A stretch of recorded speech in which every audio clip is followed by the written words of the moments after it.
तो भले ही चुनावी तारीखों का ऐलान हुआ न हो, लेकिन बिहार का चुनावी शोर अब चारों ओर है। आप ग्राउंड से इसकी कवरेज देख पा रहे होंगे हमारे खास कार्यक्रम अब की बार केकर बिहार में।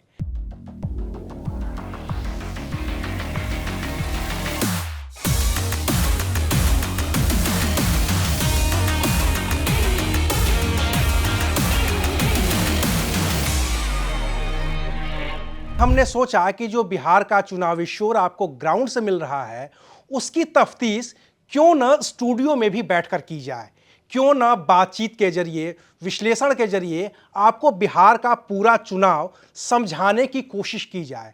और इसी कोशिश के तई आज से हम एक नया कार्यक्रम शुरू कर रहे हैं जिसका नाम होगा बतकही बिहार की। और इस बिहार की बतकही में बिहार के ही वो पत्रकार शामिल हैं जो एबीपी न्यूज़ का हिस्सा है। तो आज हमारे सारे सहयोगी इस स्टूडियो में मौजूद हैं। मैं सबसे पहले आपको उनका परिचय करा देता हूं और उसके बाद ये आश्वासन भी दिला देता हूं कि आज से हम लोग हर रोज आपके सामने ये विश्लेषण लेकर के आएंगे।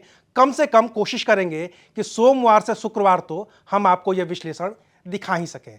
तो हमारे साथ दाहिनी तरफ जो सहयोगी बैठे हुए हैं उनका नाम है तीर्थेश नंदन, बिहार के रहने वाले हैं। आंकड़ों पर बड़ी ज़बरदस्त पकड़ है, आंकड़ों को वो विश्लेषित करते हैं और एबीपी न्यूज़ पे जो भी आंकड़े आप देख पाते हैं, जिनका विश्लेषण आप देख पाते हैं, वो भले ही पर्दे के सामने न दिखते हों, लेकिन पर्दे के पीछे का सारा विश्लेषण तीर्थेश नंदन का होता है।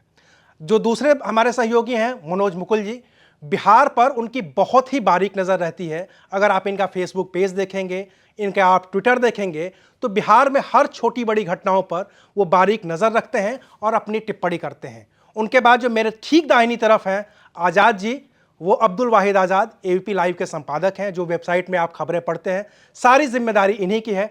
खुद बिहार के रहने वाले हैं और बिहार की सारी घटनाओं से वो रूबरू कराते रहते हैं। मैं यूपी और बिहार के बॉर्डर का रहने वाला हूं, तो यूपी की भी खबर रहती है और बिहार की भी खबर रहती है। तो बतकही बिहार की में आज हम बिहार से शुरू करते हैं और बिहार से उस बड़े घटनाक्रम से शुरू करते हैं जिसकी बात शायद नहीं होनी चाहिए थी, लेकिन वो बात इतनी बड़ी हो चुकी है, बात इतनी आगे निकल चुकी है कि अब उस पर बात करना ज़रूरी हो गया है। वो बात है लालू यादव के परिवार में हुई बगावत की। वो बात है रोहिणी आचार्य के उस एक्शन की जिसने राजद परिवार में पूरे खेमे में हलचल मचा दी है। तो क्या तेजस्वी यादव जो फिलवक्त नीतीश कुमार से लड़ रहे थे अपनी सियासी लड़ाई, जो बीजेपी से लड़ रहे थे अपनी सियासी लड़ाई, जो प्रशांत किशोर से लड़ रहे थे अपनी सियासी लड़ाई, क्या वो लड़ाई दरकिनार हो जाएगी और उन्हें सबसे पहले अपनी लड़ाई अपने घर में ही लड़नी पड़ेगी? क्या तेजस्वी यादव का इसका सियासी नुकसान होगा? क्या उनके विरोधी इस परिवार में हुई टूट का फायदा उठा पाएंगे? हम यहीं से अपनी बातचीत शुरू करते हैं और सबसे पहले शुरू करते हैं तीर्थेश जी से। तीर्थेश जी, रोहिणी का आपने एक्शन देखा ही होगा, ट्विटर पे सबको अनफॉलो कर दिया, सारी लड़ाई शुरू हो गई। क्या लगता है आपको, कहां से ये शुरू हुआ है और कहां जाकर के ये रुकेगा? ये एक्चुअली जनरली जो ये लड़ाई है वो फर्स्ट जनरेशन सेकंड जनरेशन, यानी फर्स्ट जनरेशन जो भी, अब अगर आप ट्रेंड देखें पॉलिटिकल पार्टीज़ में तो वो डायनेस्टी फॉलो कर रहे हैं। तो सेकंड जनरेशन ये लड़ाई है। ये लड़ाई अभी तक आरजेडी में नहीं आई थी और सब पार्टीज़ अगर आप इंडिया में देख लें, साउथ में डीएमके या वहाँ पर महाराष्ट्र में आपको शिवसेना या और भी कई जगह देखें तो ये वहाँ पर फॉलो हो चुकी थी। बिहार में भी इससे पहले वहाँ पर हो चुकी थी इनमें ये पासवान फैमिली में। अब है ना, ये फर्स्ट टाइम यहाँ आई। पहले इसके भाई से शुरू हुई और अब जाकर रोहिणी आचार्य ने अनफॉलो किया अपने सगे संबंधियों को, पिता और ये इसको। तो ये कॉमन अकरेंस है इंडियन पॉलिटिकल डायनेस्टिक पार्टीज़ का। तो ये अगर आप देखें पॉलिटिकल पार्टीज़ इफेक्टेड हो रहे हैं तो अब आरजेडी भी कैसे अछूता रहेगा। सबके एस्पिरेशंस हैं, सबको नेता बनना है, सबको एमएलए बनना है, सबको एमपीज़ बनना है और इस तरह से वो सबको पार्टी कमांड भी चाहिए। अगर आपके ज़्यादा बच्चे हैं तो स्वाभाविक है वहाँ पहले लड़ाई होगी। अगर आप इतिहास में भी जाकर देखें तो पहले ये किंगडम में होती थी, अब ये पॉलिटिकल पार्टीज़ में हो रही है। तो ये एक स्वाभाविक प्रक्रिया, स्वाभाविक प्रक्रिया है और हम लोग के समाज का ही हिस्सा है, क्योंकि समाज भी इसी तरह है, तो वो पॉलिटिकल पार्टी इसको भी छू रही है। मनोज जी, ऐसे ही देखते हैं क्या आप भी इसको, कि या फिर ये एक महत्वाकांक्षा की लड़ाई है जिसमें एक बाहरी आदमी हावी हो गया है, खासतौर से पर्टिकुलर अगर आरजेडी की बात की जाए, जिसके बारे में कहा जा रहा है कि ये जो भी कुछ चल रहा है ये संजय यादव करवा रहे हैं, बाकी तो कोई है नहीं इसमें। आप इसके लिए 3-4 दिन पहले चलिए। थर्सडे मतलब गुरुवार से पहले हमको नहीं लगता कि हम लोग कभी चर्चा इस मुद्दे पर किए थे कि रोहिणी भी जो है इस तरीके से फ्लिप कर सकती है। थर्सडे की सुबह मेरे पास एक मैसेज आया कि भाई साहब ऐसी ऐसी खबर है। तो ट्विटर पर सबसे पहले, एक्स पर मैंने इस खबर को पोस्ट किया। हाँ, उसके बाद अपने चैनल में सबसे पहले इस खबर को हमने पकड़ना शुरू किया। उसके बाद से खबर उठती चली गई। थर्सडे की बात है, गुरुवार के दिन की सुबह की बात है। उसके बाद से शुरू में जब खबर आई तो ऐसा लग नहीं रहा था कि इस खबर की इंटेंसिटी इस तरीके की है। लग रहा था हल्का फुल्का मामला है, एक पोस्ट था उसको उन्होंने रिपोस्ट किया और रिपोस्ट करके अपनी बात कहने की कोशिश की है। मतलब आप उसकी बात कर रहे हैं जिसमें उस रथ पे संजय यादव अगली सीट पे बैठ गए थे तेजस्वी की जगह पे। जी, बुधवार की घटना है। गुरुवार को उन्होंने इसको शेयर किया, पोस्ट किया। उसके बाद से क्या हुई कहानी, धीरे धीरे देखते जाइए। धीरे धीरे जब चीजें चलने लगी चैनलों पर, धीरे धीरे जब थर्सडे को खबर चलने लगी, जब पोस्ट में छपने लगा चीजें, तो बात बढ़ती चली गई। अब कायदा क्या कहता था? कायदा ये कहता था कि जैसे चीजें निकली है वैसी उसको रोकना था। वहीं पर आपको, लालू फैमिली को, आरजेडी के रणनीतिकारों को, तेजस्वी यादव को, या फिर जो भी लोग पार्टी चला रहे थे, उनका काम यह था कि इस चीज को जहां जा रहा उस दिशा में, देखिए मीडिया में खबरें आई तो मीडिया का काम है उस खबर के अंदर तक जाना, निकालना कि भाई इसमें चल क्या रहा है। तो लोग खबर में घुसते चले गए। अब घुसते घुसते मालूम चला कि भाई खबर तो कुछ और है। तो कायदा यह कहता था कि लालू परिवार को उस खबर को वहीं ब्रेक करना था, वहीं रोक देना था, उसको आगे नहीं बढ़ने देना था। लेकिन लालू फैमिली से इस तरह एक गलती मान लीजिए, या फिर आप इसको मान लीजिए कि जानबूझ के किया गया, इसको रोका नहीं गया, वो चीजें करती चली गई। अगले दिन ट्विटर पर जो एक्सपर्ट, उन्होंने फॉलोवर कम कर दिए, उन्होंने फिर किडनी वाला फोटो रिलीज किया। तो कहने का मतलब ये रहा कि रोहिणी जो है अंदर ही अंदर, इसका मतलब परेशान थी। फैमिली के अंदर ही अंदर कोई न कोई परेशानी चल रही थी। और ये परेशानी को आप इस तरीके से देखिए कि अब रोहिणी आचार्य तो लालू यादव की उत्तराधिकारी नहीं बन सकती हैं। ये तो तय था। उत्तराधिकारी तो तेजस्वी को ही बनना था। हम लोग क्या, पूरा बिहार जानता है, और पूरा बिहार जानता, सब लोग मान भी रहे हैं कि भाई तेजस्वी यादव को ही बनना था। तो रोहिणी की उसमें जरूरत क्या थी? तो रोहिणी अपना हिस्सा मांग रही होंगी कि भाई चूंकि वो लोकसभा का चुनाव लड़ी, आप देखिए 11-12 हजार वोटों से चुनाव हारी थी वो, और रूडी जैसा नेता के सामने हारी थी। नहीं, आप समझिए कि वो चुनाव जीत गई थी। अगर उनका एक कंस्टिट्यूएंसी में, 3 कंस्टिट्यूएंसी में उनको लीड मिला था, एक कंस्टिट्यूएंसी में अगर उनके अपने लोगों ने गद्दारी नहीं की होती या धोखा नहीं दिया होता तो वो चुनाव जीत गई थी, वो मेंबर ऑफ पार्लियामेंट हो जाती पहले चुनाव में। लेकिन हुआ ये कि वो चुनाव हार गई तो, और लड़ी अच्छी तरीके से लड़ी। मैं गया था, तो आप समझिए कि चुनाव लड़ी अच्छे तरीके से लड़ी, और लड़के फाइट करके उन्होंने चुनाव जो है लड़ा, और किसी तरीके से हार गई, मान लीजिए हार गई। तो उनकी महत्वाकांक्षा थी कि भाई हमको जो है पार्टी में, फोरम पर हमको मौका मिले, हमको जो है एमएलसी बनने का, राज्यसभा जाने का, जो भी हो। आप देखिए मीसा भारती चूंकि लोकसभा चुनाव जीत गई थी, तो हालांकि उस टर्म में आप नहीं भेज सकते थे, क्योंकि उस समय जब उपचुनाव होता है तो उस समय आप जो है, जो सत्ताधारी पार्टी होती है उसका बहुमत होता है। लेकिन बाद के दिनों में चाह रही होंगी कि भाई हमको भी मौका मिले। लेकिन जिस तरीके से वो पोस्ट कर रही है, जिस तरीके से चीजों को बता रही है कि भाई उनसे बात करने का, या जिस तरीके की चीजें निकल के आ रही है कि तेजस्वी यादव तक पहुंच का रास्ता ही संजय यादव है। अभी तो कोई अंदर का आदमी बता सकता है कि क्या वाकई ऐसा है। हम आप तो अभी नहीं, मैं भी जब कोशिश करता हूं तेजस्वी यादव के करीब पहुंचने की, या उस परिवार के करीब पहुंचने की, तो मुझे भी एक ही नंबर दिया जाता है, और बार बार यही कहा जाता है, अगर आपकी बात संजय यादव से हो गई और उन्होंने हाँ कर दिया तो आप पहुंच गए, और अगर उन्होंने ना कर दिया तो भले ही लालू यादव कह दे कि तेजस्वी से मिल लो, आप नहीं मिल पाएंगे। अब इसको आप इस तरीके से देखिए, किसी भी पॉलिटिकल पार्टी में या किसी भी बड़े आदमी से अगर आप मिलने जाते हैं, आप मिलने की इच्छा रखते हैं, तो उनका एक इनर सर्किल होता है ना। वो लोग सलाह देते हैं बड़े लोगों को कि भाई क्या करना है, किन से मिलना है, और मिलना है अगर किसी पत्रकार से मिलना है तो उनको वो पत्रकार आपके हिसाब का है कि नहीं है, आपके एंटी का है, किस तरीके, तो उसको किस तरीके से सवालों का जवाब देना है, किस तरीके से बात करना है। तो हर एक लीडर का एक अपना सर्किल होता है, इनर सर्किल होता है। तो आप इसको मान सकते हैं कि तेजस्वी यादव का एक इनर सर्किल है, और उस सर्किल में संजय यादव जो है ना बहुत बहुत मजबूत स्थिति में है, बहुत ताकतवर स्थिति में है। अब एक सवाल हम लोगों के मन में आ सकता है कि आखिर संजय यादव इतनी मजबूत स्थिति में क्यों है, ये सवाल भी पूछ सकते हैं। तो भाई संजय यादव मजबूत इसलिए हैं कि आप इसके लिए थोड़ा पीछे चलिए, 10 साल पीछे पार्टी को ले चलिए। उस समय आप 2010 के विधानसभा चुनाव में एक कहा जा रहा था कि आरजेडी बिहार में खत्म हो गई। अगर आप जाइए उस वक्त 22 सीटें मिली थी, 22 सीटें मिली थी। उस वक्त आरजेडी का सुपड़ा साफ हो गया था, बिहार में आरजेडी का नाम लेवा नहीं बच रहा था। बाद में सम्राट चौधरी और जो 10-12 लोग थे उन लोगों ने बगावत कर दी थी। तो उस समय आप चलिए तो 10 में एक घटना हुई थी और उसके 1-2 साल बाद लालू यादव को सजा हो गई।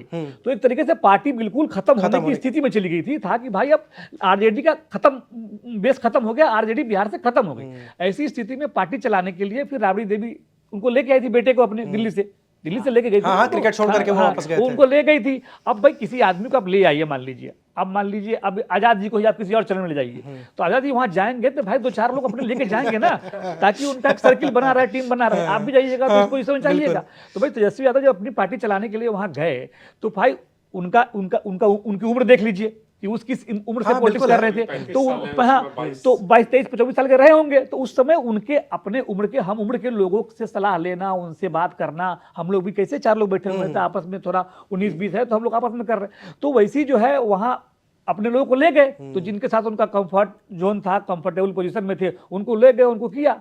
और आजादी जानते हैं कि भाई संजय यादव ने क्या काम किया। संजय यादव का भले आप इस वक्त जो भी आप कह लीजिए, लेकिन संजय यादव ने पार्टी को कहां से कहां, भाई बिहार जैसे राज्य में जहां जो पॉलिटिकल पार्टी है, जिसको आप लालू यादव की पार्टी, चाहे यूपी में मुलायम सिंह यादव की पार्टी कर लीजिए, इन लोग कहा था कि सोशल मीडिया की पार्टी नहीं है, इनको फेसबुक की पार्टी नहीं है, मतलब ये लोग जमीन पर काम करने वाले लोग, हाँ, ये लोग जो है ना टेक्नोलॉजी बेस्ड पार्टी नहीं है। उस पार्टी को आप देखिए तो आरजेडी का हर जिला का, बिहार में 38 जिले हैं, हर जिला का अपना ट्विटर अकाउंट है, उस पर पार्टी के लोग एक्टिव है बिहार में। इसमें कोई दो राय नहीं है कि तो जो उस पार्टी को उन्होंने इस तरीके से बढ़ाया भाई आधुनिक युग के हिसाब से, आधुनिक लड़ाई के हिसाब से। क्योंकि आप देखिए 14 के बाद चुनाव लड़ने का तरीका बदला है। निश्चित तौर पे 14 के बाद मोबाइल पर चुनाव लड़ा जाने लगा, सोशल मीडिया पर लड़ा जाने लगा, तो उससे उसको अपने आप में ढालने के लिए उस काम को तो किया ही संजय यादव ने। तो उनको आप वो नहीं कर सकते उस तरीके से। आजाद जी जो ये कह रहे हैं मनोज जी, संजय यादव की सारी उपलब्धियों के बावजूद उनके हिस्से में एक उपलब्धि तो ये भी है ना कि उन्होंने पूरा परिवार तोड़ दिया। पहले तेज प्रताप यादव, वजह चाहे जो रही हो, अनुष्का वजह रही हो या उनके जो और भी पॉलिटिकल एम्बिशन वजह रही हो, और अब रोहिणी आचार्य कह रही हैं कि मेरी कोई पॉलिटिकल एम्बिशन नहीं है, इसके बावजूद परिवार तो टूट रहा है। थोड़ा सा अगर हम पीछे जाएं तो शायद तस्वीर और साफ होगी। ये कहना भी कि एकदम परिवार में पहली बार कोई घमासान हुआ, नहीं, परिवार में पहले भी, यानी एक ज़माने में साधु यादव और सुभाष यादव की वजह से परिवार को बहुत सारी परेशानी हुई, और वो परिवार का हिस्सा ही थे क्योंकि वो राबड़ी देवी के भाई थे। उसके बाद अगर आप देखेंगे कि 2014 के लोकसभा चुनाव में जिस तरह से मतलब मीसा भारती को टिकट मिला और वो टिकट राम कृपाल यादव का टिकट काट के दिया गया, तो उस वक्त भी परिवार की वजह से इस पार्टी को अपनी एक कीमत चुकानी पड़ी कि एक बहुत बड़ा करीबी वफादार लंबे वक्त तक पार्टी का हर तरह से पटना जैसे शहर में एक मजबूत नेता को उन्हें खोना पड़ा। लेकिन चुनाव भी हारने पड़े। हाँ, और चुनाव भी हारने पड़े, हाँ, दोनों बार चुनाव हारने पड़े, और ये सिर्फ परिवार की वजह से हुआ। अब चूंकि मामला थोड़ा करीबी इसलिए हो गया है कि संजय यादव एक तो बिहार के नहीं हैं, दूसरे इन्होंने परिवार पे इस कदर कब्जा कर लिया है कि परिवार के ही लोग अपने आप को जब अनकंफर्टेबल महसूस कर रहे हैं, आप जाएं बिहार में किसी भी आरजेडी के नेता से बात करें, वो सारे लोग संजय यादव से नाराज़ दिखते हैं। क्यों? कि आपको मिलना चाहते हैं तेजस्वी से, यानी आपसे पार्टी नेता खुश है ना खुश है अपनी जगह है, पहले आपको संजय यादव को खुश करना पड़ेगा, यानी उसको अपने साथ किसी भी तरह से लाना है, साधना है। ये उनको 2 मशक्क़त करनी पड़ेगी, और इस कदर अभी हाल है कि आप उनके बिना तेजस्वी तक पहुंच नहीं सकते हैं। और अब परिवार में नाराज़गी का मतलब ये होता है कि इस तरह से जब भी कोई नेता, जैसे एक ज़माने में नीतीश कुमार के पास सीपी सिंह का भी यही हाल हो गया था कि अगर आप नीतीश तक पहुंचना चाहते हैं तो सीपी सिंह के बिना आप नहीं जा सकते हैं।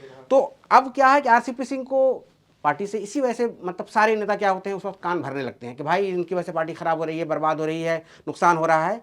ऐन मुमकिन है कि अब इस चूँकि परिवार से ही अब आवाज़ उठ गई है, तो संजय यादव के खिलाफ शायद पार्टी के अंदर में बहुत ज़्यादा लोग नेता उनकी शिकायत करें, और उनको चुनाव में हो सकता है कि साइडलाइन भी करना पड़े। नहीं करेंगे, ठीक, शिकायत किस बात की करेंगे भाई? शिकायत किस बात की करेंगे? शिकायत इस बात की भी हो सकती है कि रोहिणी आचार्य के खिलाफ जो ट्विटर पे कैंपेन चलाया जा रहा है, जिससे रोहिणी खुद को आहत बता रही हैं, वो कह रहे हैं कि भाई अगर जो मेरी जानकारी है इसके उसमें ये भी जानकारी कहती है कि रोहिणी आचार्य ने तेजस्वी को फ़ोन किया है कि भाई ये क्या चल रहा है, तो कह रहा क्या चल रहा है और उस क्या आपकी सहमति है, तो कह रहा तुमको क्या लगता है कि मैं करा रहा हूँ।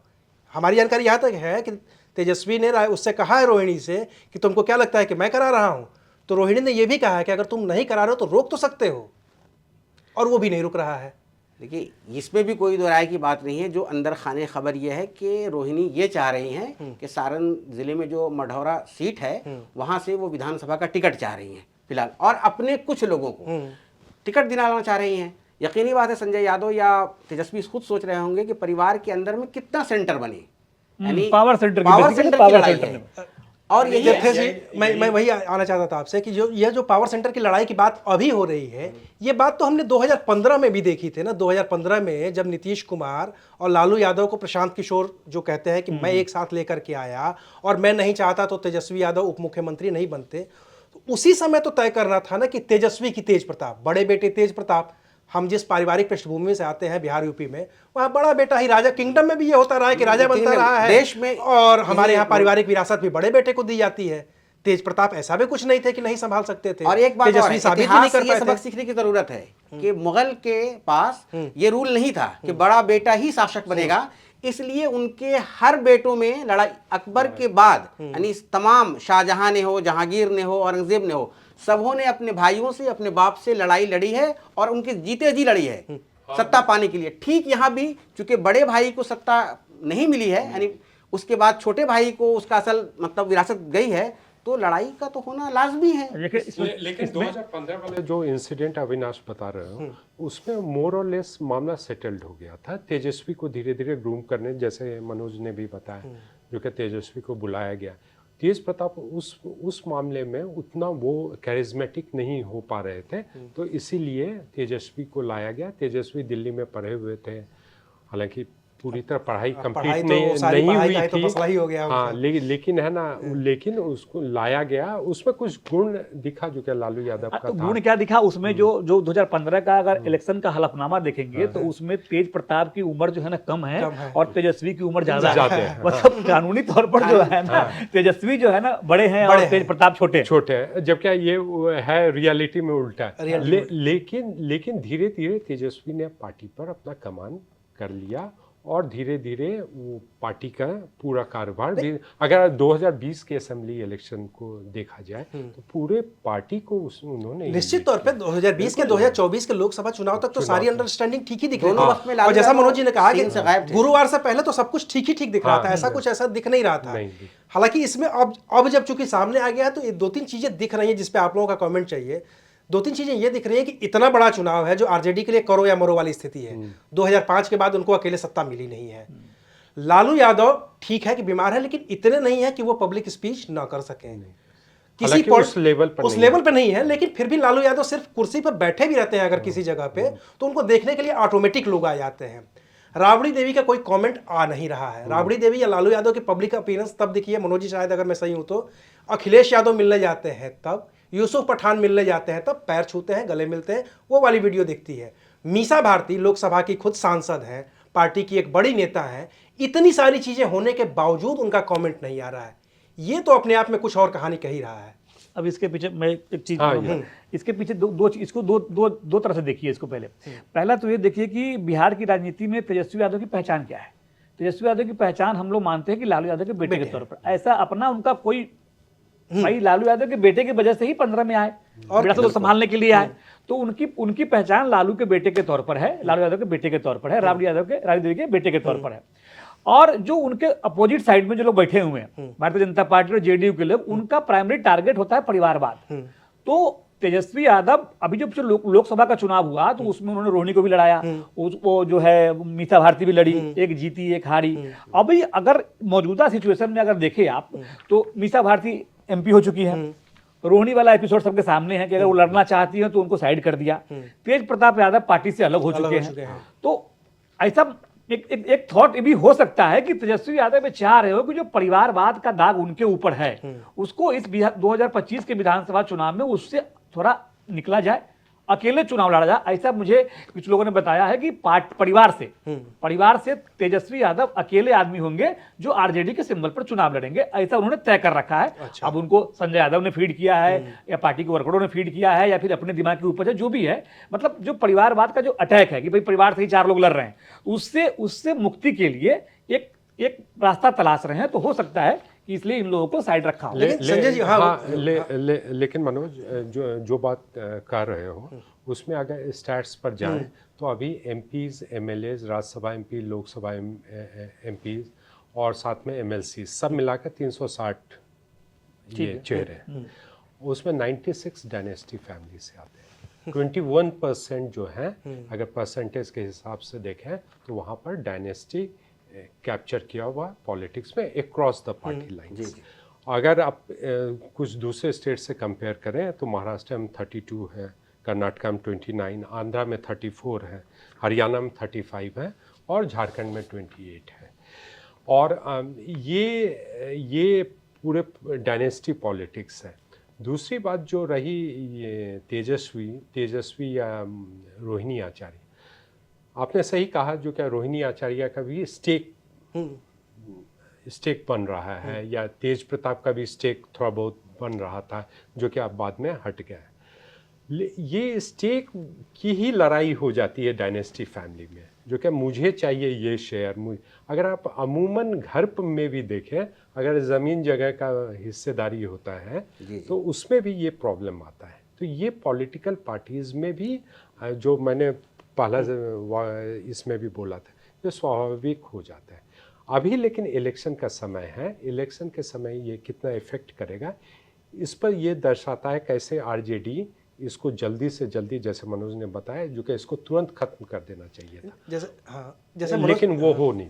मनोज जी जो कह रहे हैं कि एक तो ये तरीका है कि भाई तेजस्वी यादव अकेले चुनाव लड़े और डायनेस्टिक जो फैमिली को जो आरोप लगते हैं उसका जवाब दिया जा सके, एक काउंटर ये है। क्या विपक्ष इसका काउंटर ये नहीं करेगा कि जो आदमी अपना परिवार ही नहीं संभाल पा रहा है वो बिहार क्या संभालेगा? क्योंकि हमने मुलायम परिवार में ये बातचीत देखी है, भाई उनसे बड़ा परिवार जो फैमिली जो है पॉलिटिक्स में किसी की नहीं है। वो 3 पीढ़ियां उनकी लगातार एक साथ हैं। 2017 के चुनाव में ये उत्तर प्रदेश में साफ दिखा कि 2016 में जिस तरह से अखिलेश यादव की अपनी चाचा से लड़ाई रही और उस लड़ाई का भी परिणाम माना जाता है कि चुनाव में उनको हार का सामना करना पड़ा। तो परिवार के अंदर में किसी भी तरह से अगर कलह है तो इस कलह का नुकसान पार्टी को उठाना ही पड़ेगा। और खासकर मैं रोहिणी की बात में इसलिए कह रहा हूँ कि रोहिणी का जो एक छवि है, उसमें उसने जो किडनी अपने दान किडनी वाली, हाँ, तो वो छवि एक ऐसी महिला की है जो मतलब भारतीय नारी की जो परंपरा है उसका वो प्रतीक है कि हाँ भाई उसने अपने पिता के लिए इतना बड़ा दान दिया है या इतना बड़ा उसने कुर्बानी दी है और उसको पार्टी में दरकिनार किया जा रहा है। तो शायद रोहिणी जो है तेजस्वी के खिलाफ नहीं बोल रही है। आप इसको देखिए, रोहिणी वो टारगेट पर संजय यादव हैं। रोहिणी तेजस्वी या लालू यादव के खिलाफ नहीं बोल रही या फिर पार्टी के खिलाफ नहीं बोल रही। अभी तो शुरुआत हुई है और उन्होंने अनफॉलो तो किया कम से कम। मनोज जी, मैं इसलिए इसको थोड़ा सा और समझने की कोशिश कर रहा हूँ। 2024 का लोकसभा चुनाव था, सारा से वो चुनाव लड़ रही थी, रूडी के खिलाफ लड़ रही थी। उस समय एक धारणा जो बनाई गई कि अरे रोहिणी कौन है, अरे वही ना जिसने लालू यादव को अपनी किडनी दी थी। एक तो वो था। उस वक्त भी रोहिणी ने अपनी जो फोटोज एक दो जारी की थी वो सिर्फ उस कपड़े में थी जिसमें वो हॉस्पिटल में थी। इस पूरे इंसिडेंट में रोहिणी ने वो वीडियो जारी की है जिसमें वो स्ट्रेचर पर अंदर जा रही हैं जहां उनकी किडनी एक्सट्रैक्ट की जाती। ये वीडियो उन्होंने कभी जारी नहीं किया था। इसको कैसे समझा? अब इसको जो है, अब इसको देखिए, इसको तो मुद्दा बनाया ना भारतीय जनता पार्टी ने। अब भारतीय जनता पार्टी जो है लगातार मीम जारी कर रही है और लगातार भारतीय जनता पार्टी के एक सोशल हैंडल पर देखिए, आप लोकसभा चुनाव में भी देखेंगे कि रोहिणी की इस कुर्बानी का विपक्ष ने मतलब मजाक उड़ाने की कोशिश की थी। लेकिन मैं कह रहा हूं उस वक्त तमाम मीडिया हाउसेज से लेकर या समाज के किसी भी हिस्से से रोहिणी के खिलाफ कोई आवाज नहीं उठी। एक कॉमन वो बन गया था, भाई दिया तो है ही, दिया तो है। लालू यादव कुर्बानी जो है उसकी, उस कुर्बानी को हमेशा सराहा गया है। हालांकि विपक्ष या उसके विरोधी उसका जिस तरह से भी कोशिश किया हो लेकिन कभी कामयाब नहीं हुए हैं। अगर पार्टी रोहिणी को दरकिनार किसी भी वजह से करती है तो इसका इम्पैक्ट, और अगर परिवार में कलह रहता है, जैसे कि अभी तेज प्रताप भी पार्टी से बाहर हैं, नाराज भी हैं, बयान भी दे रहे हैं, भाई के विधानसभा क्षेत्र में जा रहे हैं, तो इस तरह की अगर कलह बढ़ती है और परिवार की तरफ से सभी लोगों ने जिस तरह से चुप्पी साध रखी है, लालू यादव चुप है, राबड़ी चुप है, मीसा भारती चुप है, तो फिर नहीं, चुप्पी का एक रीजन ये भी हो सकता है ये जो resolve चुप कर रहा हाँ हूं। रिजॉल्व करना है। मैं कह रहा हूं- चुप रहने से है ना ये प्रॉब्लम इसका- कम नहीं, हो मैं ये नहीं जाता कर है। रहा हूं। अभी इसका तक तो की बात सबसे है। आसान तरीका रिजॉल्व करने का ये है ना कि आप किसी भी कोई एक जनसभा है उसमें चारों लोग एक साथ आए, हाथ पकड़ लें, हाँ काम खत्म हो जाएगा। लेकिन संजय यादव का जो पॉपुलैरिटी यानी वो जो होल्ड है जो, हाँ। होल्ड है पार्टी में, वो कम होगा क्या नहीं, ये देखने वाली बात है। नहीं देखिए, संजय यादव पार्टी में कोई पोजीशन तो होल्ड नहीं कर रहे नहीं, हैं, लेकिन सिर्फ राज्यसभा राज्यसभा सांसद, राज्यसभा के राज्यसभा एमपी के- है हाँ। और एक व्यक्ति विशेष जो पार्टी का सबसे बड़ा नेता है इस वक्त, उसको सलाह दे रहे हैं। अब अधिक से अधिक ये कर नहीं, सकता है कि देखिए- भाई सलाह ना दे। नहीं, देखिए सलाह देने से दिक्कत नहीं हो रही थी। जब पार्टी में पहले क्या था कि संजय यादव हमेशा लो प्रोफाइल रह रहे थे, कभी भी पार्टी के किसी भी प्रोग्राम में अपने आप को जैसे अगली कतार में अगली सीट लेने वाली जैसी कोई घटना सही बोल उनकी नहीं दिख रही थी। लेकिन अब उन्होंने उनकी महत्वाकांक्षा बढ़ी है, तभी जाकर पार्टी के अंदर में कुछ न कुछ नाराजगी, और चुनाव के वक्त में हर एक आदमी को सब कुछ पाने का ये आखिरी मौका होता है। नहीं, अगर इस तरह से देखें, जब लालू यादव थे तो वो रंजन यादव हाँ हाँ रंजन यादव उस समय भी यही स्थिति थी। रंजन यादव को माना जाता था वो कंट्रोल कर रहे हैं, लेकिन फिर धीरे धीरे रंजन यादव को पार्टी से देखिए प्रेमचंद गुप्ता भी थे पार्टी में, अलग तरह के का सपोर्ट लालू को उनको भी मिलता था। लेकिन आप अगर प्रेमचंद गुप्ता और लालू यादव को कभी साथ बातचीत करते हुए या किसी महफिल में, प्रेमचंद गुप्ता पीछे हुआ करते थे। पार्टी के फाइनेंसर थे ना, उनकी भी इज्जत अलग तरह से होती है। मतलब ये तो छिपी हुई बात नहीं है। नहीं, अगर इस हिसाब से देखा जाए तो लालू यादव बहुत कैरिज्मेटिक थे। हाँ, उस हिसाब से तेजस्वी नहीं है, क्योंकि उस लेवल पर लालू यादव ने जो भी हासिल नहीं किया, नहीं नहीं नहीं, उसको दो तरह से देखिए, ऐसे मत देखिए। देखिए लालू यादव क्या थे, लालू यादव जब लीडर बने, जब जिसकी आप जिक्र कर रहे हैं, तो लालू यादव होल अकलियत, होल यादव, होल पिछड़ा, होल दलित, मतलब वो पूरा ग्रुप के लीडर थे। मुस्लिम तेजस्वी यादव अभी यादवों के नेता है। हाँ, याद वो तेजस्वी यादव अभी यादवों के नेता है। लालू यादव के बेटे हैं इसलिए यादव के नेता यादव के नेता है। हाँ, दूसरी लालू बात ये भी यादव हुई है कि बिहार की पॉलिटिक्स में दलित के आगे महादलित हो चला, हाँ।